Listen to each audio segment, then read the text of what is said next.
নমস্কাৰ সকলোকে মোৰ ইউটিউব চেনেলটিলৈ স্বাগতম জনাইছো। এই ভিডিঅ'টিৰ যোগেদি ৰন্ধন কৰ্মীসকলৰ বাবে এটা ভাল খবৰ লৈ আহিছো। অৱশেষত তেওঁলোকৰ দৰমহা বৃদ্ধিৰ সিদ্ধান্ত গ্ৰহণ কৰিছে অসম কেবিনেটে। কেবিনেটে পিএম পোষণৰ অধীনত কৰ্মৰত এই কুক কাম হেল্পাৰ ৰান্ধনী সহায়িকাসকলৰ দৰমহা বৃদ্ধিৰ সিদ্ধান্ত গ্ৰহণ কৰে। বৰ্তমান এই ৰন্ধন কৰ্মীসকলে মাহিলী দৰমহা লাভ কৰি আছে 1500 টকা। কেন্দ্ৰীয় চৰকাৰে প্ৰদান কৰে 1000 টকা আৰু তাত ৰাজ্য চৰকাৰে সংযোগ কৰে 500 টকা। মুঠতে 1500 টকা তেওঁলোকে বৰ্তমান মাননি লাভ কৰি আছে।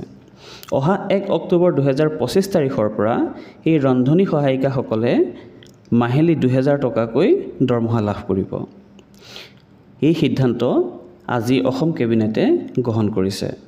বিদ্যালয়ত মধ্যাহ্ন ভোজন ৰন্ধন কৰাৰ সময়ত তেওঁলোকৰ যিমানখিনি কষ্ট হয় সেই কষ্ট অনুপাতে কিন্তু তেওঁলোকে মাননি লাভ কৰা নাছিল আৰু বৰ্তমান যি 500 টকা বৃদ্ধি কৰিছে সেয়াও কিন্তু তেওঁলোকৰ কষ্ট অনুসাৰে সেই মাননি তেনেই সামান্য।